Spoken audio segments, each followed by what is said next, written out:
اور یہ شہر جو ہے صدیوں سے تعلیمی اور علمی شہر رہا ہے. سقوط حیدرآباد کے بعد تھوڑا سا یہاں پر وہ آ گئی تھی، مطلب ایک طرح سے ٹھہراؤ آ گیا تھا، ادب کی محفلیں وغیرہ بھی ختم ہو گئی تھی.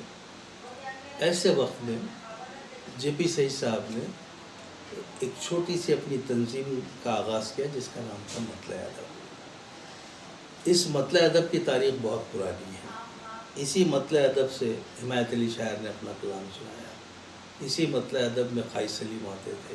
اسی مطلع ادب میں بشر نواز، کئی افسانہ نگار جیسے الیاس فرد، رفعت نواز، محمود شکیل، حسن فاروقی، اور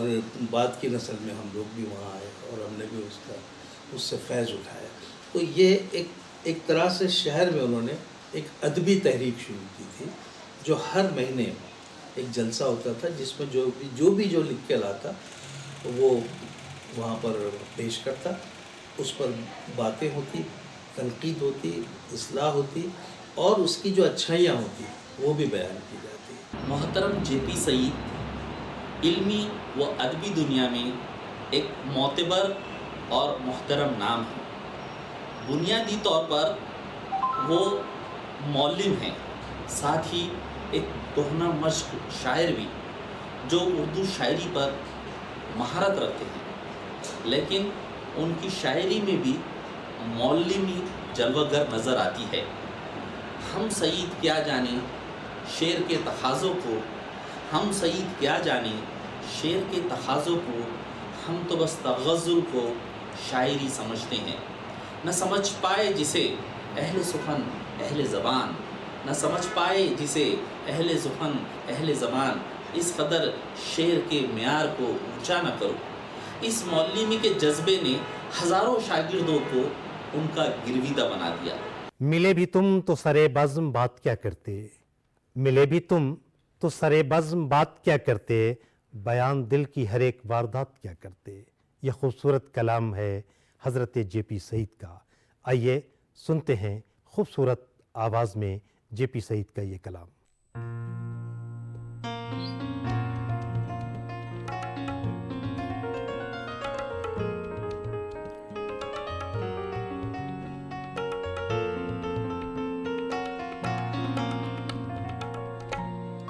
ملے بھی ہم تو سرے بزم بات کیا کرتے، ملے بھی ہم تو سرے بزم بات کیا کرتے، بیان دل کی ہر ایک واردات کیا کرتے، ملے بھی ہم تو سرے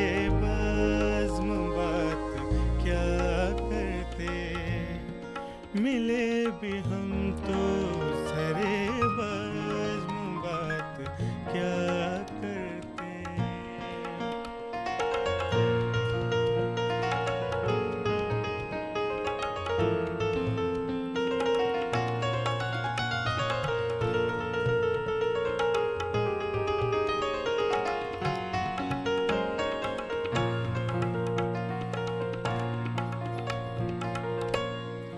سکون دل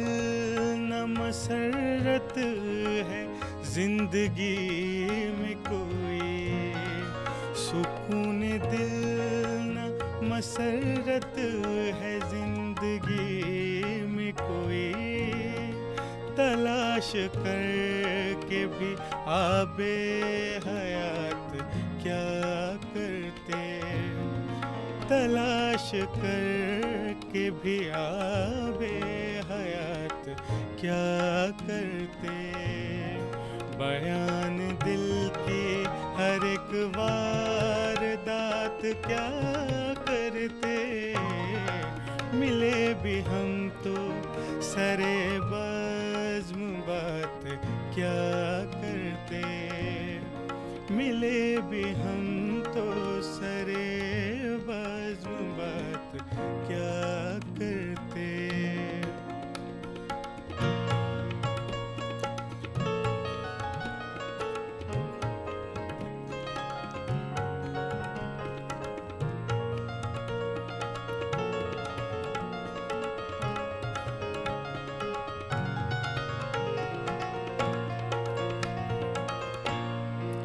غزل کہی کہ ذرا دل کا بوجھ کم ہو سعید، غزل کہی کہ ذرا دل کا بوجھ کم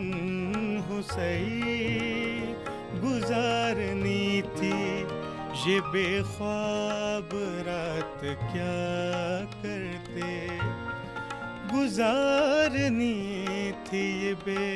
خواب رات کیا کرتے، ملے بھی ہم تو سرے بزم بات کیا کرتے، بیان دل کی ہر ایک واردات کیا کرتے، ملے بھی ہم تو سرے بزم بات کیا کرتے، بات کیا کرتے، بات کیا کرتے۔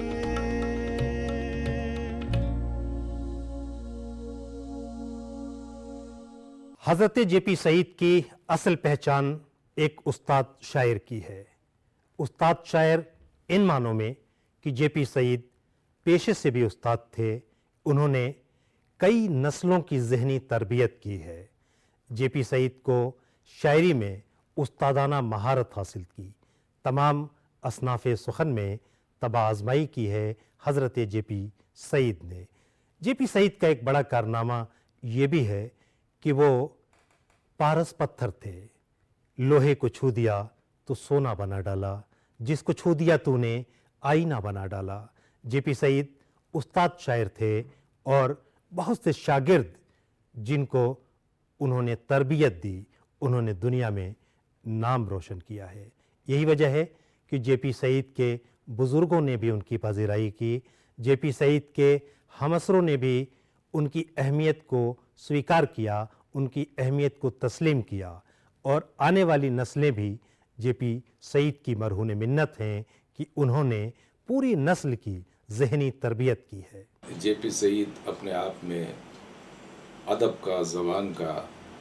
تہذیب و ثقافت کا ایک مکمل مرقع رہے ہیں۔ جے پی سعید کا خانوادہ جو ہے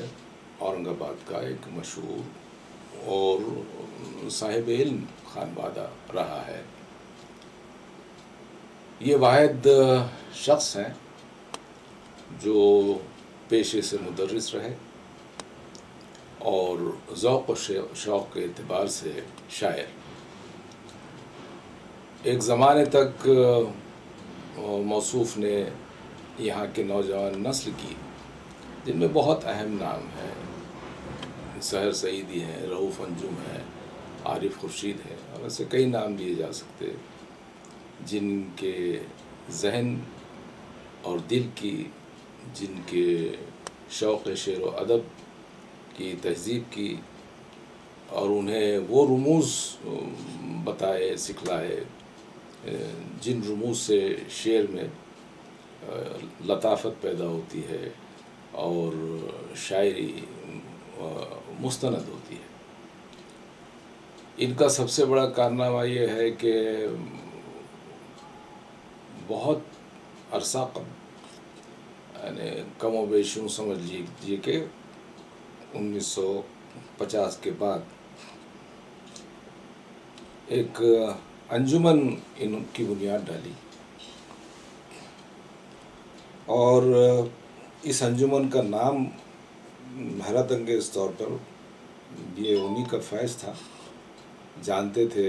زبان کے رموز سے، مطلع ادب رکھا۔ اب مطلع ادب سے مراد یہ کہ جو نئے ابھرنے والے شاعر ہیں، ادیب ہیں، افسانہ نگار ہیں، نثر نگار ہیں، یا تاریخ، ادب اور سماجیات کی دیگر اصناف میں طبع آزمائی کرتے ہیں، تاریخ نویسی ہو، سوانح نگاری ہو، تو ایسے نوجوانوں کے لیے اس میں اور بڑے بڑے افسانہ نگار، شاعر، نثر نگار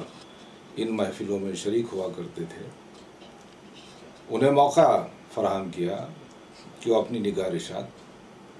ایک دوسرے کے ساتھ شیئر کریں اور شرکت کے ذریعے ایک دوسرے کی اصلاح کریں، ایک دوسرے کو سمجھیں، تاکہ شعر و ادب کا شوق ذوق پروان چڑھے اور اورنگ آباد کے جو لکھنے والے ہیں ان کی پذیرائی ہو۔ سانس بھی چلتی ہے سینے میں تو آہوں کی طرح، سانس بھی چلتی ہے سینے میں تو آہوں کی طرح، منہ سے آواز نکلتی ہے کراہوں کی طرح، منہ سے آواز نکلتی ہے کراہوں کی طرح۔ دراصل یہ خوبصورت کلام جے پی سعید کا ان تمام مسائل کی عکاسی کر رہا ہے جس سے ہم اور آپ ہر روز گزرتے ہیں۔ آئیے سنتے ہیں جے پی سعید کا یہ خوبصورت کلام۔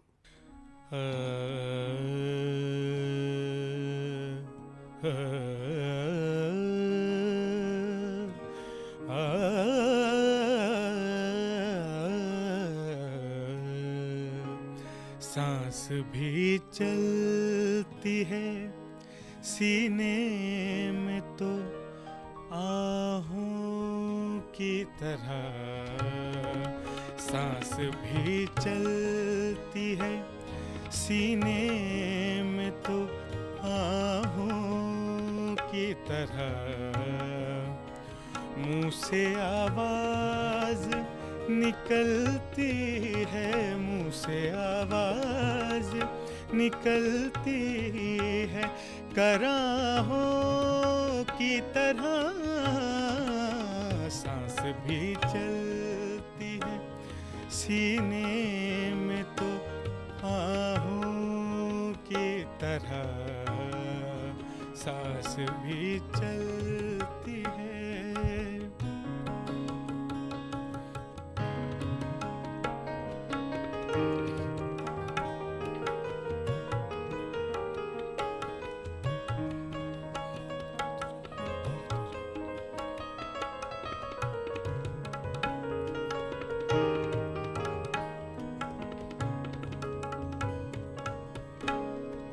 فکر دنیا کو کیا تیری محبت پہ نثار، فکر دنیا کو کیا تیری محبت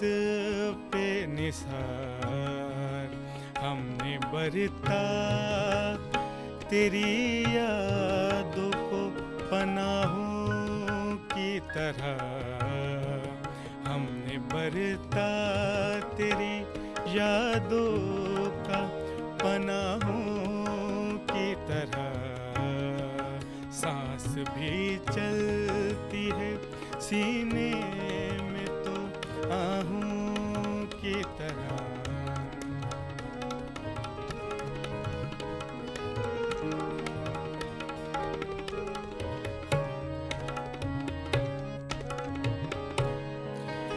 شعر اب اپنی ہی تسکین کا ساما ہے سعید، شعر اب اپنی ہی تسکین کا ساما ہے سعید، قدرداں آج نہیں کوئی بھی شاہوں کی طرح، قدرداں آج نہیں کوئی بھی شاہوں کی طرح، سانس بھی چلتی ہے سینے میں تو آہوں کی طرح، منہ سے آواز نکلتی ہے کراہوں کی طرح، سانس بھی چلتی ہے سینے میں تو آہوں کی طرح، آہوں کی طرح، آہوں کی طرح۔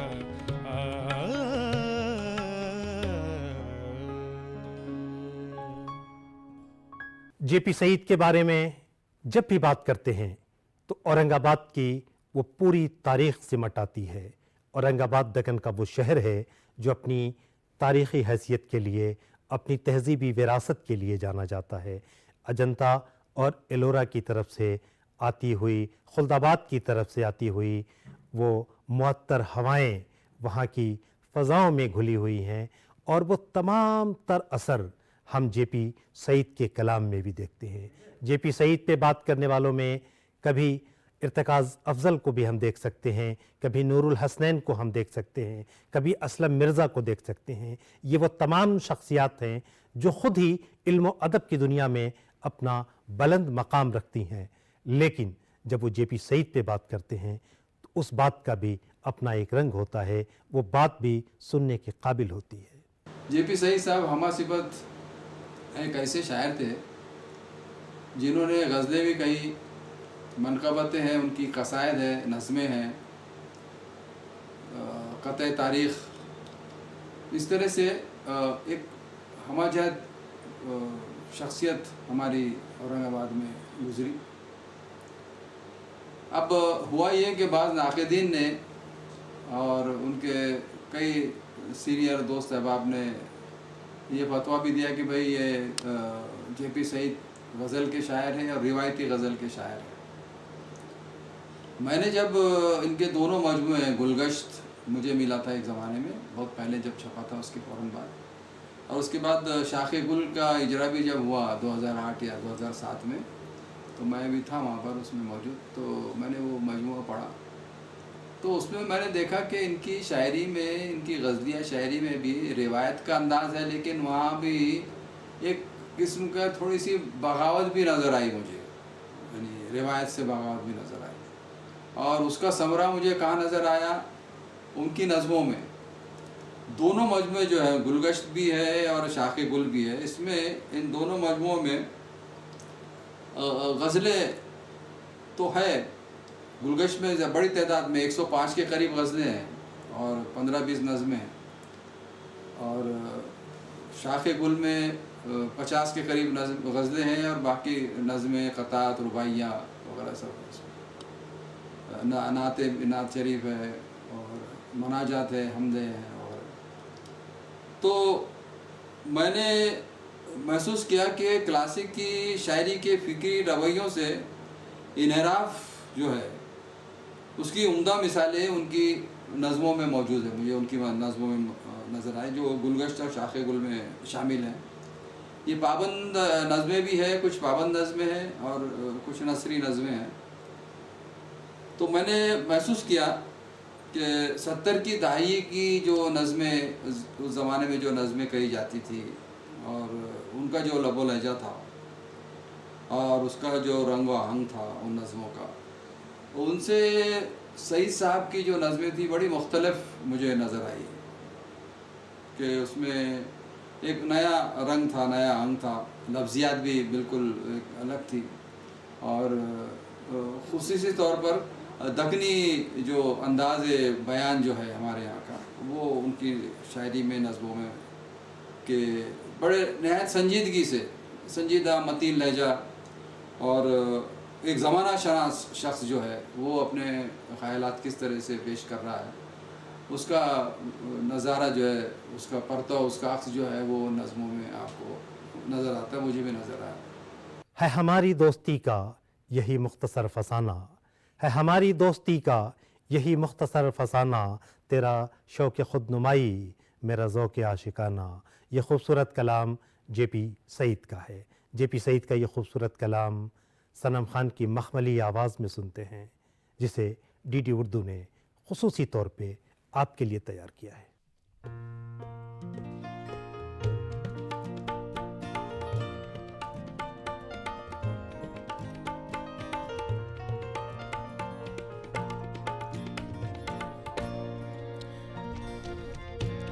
ہے ہماری دوستی کا یہی مختصر فسانہ، ہے ہماری دوستی کا یہی مختصر فسانہ، تیرا شوق خود نمائی میرا ذوق عاشقانہ، تیرا شوق خود نمائی